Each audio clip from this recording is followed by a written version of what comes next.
Hello, this is Dr. Nuke again. Today, talking about the situation in Ukraine. It's a very grave situation. The people of Ukraine have been fighting heroically against the invaders, and they're fighting not only for their own freedom, but for the freedom of all mankind and for the good of all civilization, because right now they are the front line against a plot to wage aggression across not only Ukraine but also possibly Eastern Europe. But the aggressors have been foiled in that because they're bogged down now in Ukraine. The United States and other countries have sent weapons to Ukraine, which the Ukrainians have made good use of to hold off their invaders. But the United States and European countries need to do more, send more weapons to the Ukrainians to help them fight. And it's a very grave situation because there's always the risk of World War III breaking out. And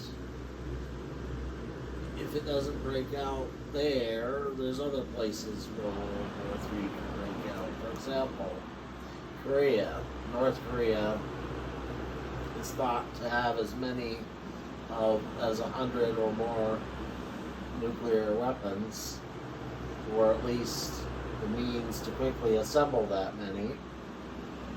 And they have missiles capable of carrying nuclear weapons as far as to the United States, and they have been very bellicose recently, launching numerous missiles, including launching a missile over Japan. Now, the United States and South Korea warned North Korea that if the North Koreans use nuclear weapons, that the North Korean regime will be, quote, ended. Unquote. Yes. So it's a very dangerous situation over there in Korea, as well as in Ukraine. And as far as geopolitics is concerned, the United States needs to maintain its alliance with Europe and other countries, Taiwan, South Korea, Japan, Israel, Europe, and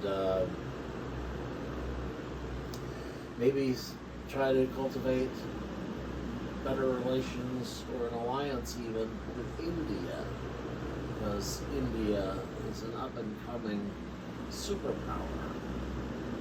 Right now, China has, 1.4 billion people, and India is almost up to that level as well in population. But the population of China may crash in the future because of the consequences of their long-standing one-child per family policy, which resulted in fewer females in Chinese society compared to males.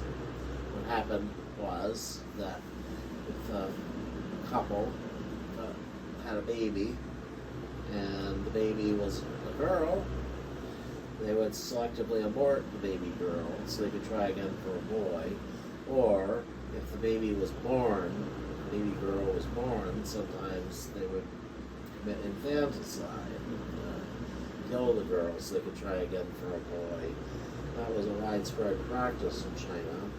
Illegal under Chinese law, but not very well enforced, apparently.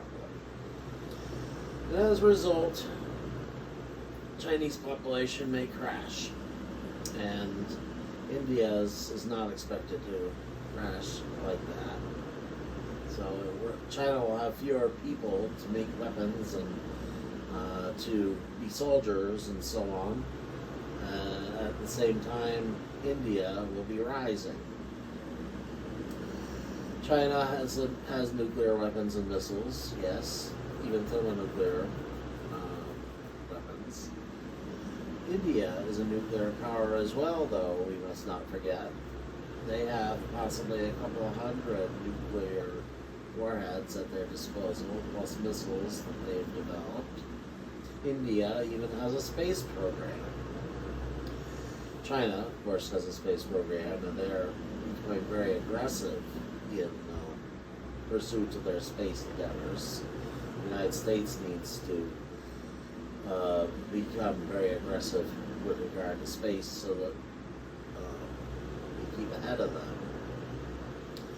I heard, for example, that the Chinese are planning to send an orbiter to the asteroid Ceres. It's the largest asteroid in the main belt of the asteroids between Mars and Jupiter. India isn't quite as developed yet in its space program, but they will advance in the future. Who knows, India might even put a man on the moon someday. They probably could do it if they put their minds to it.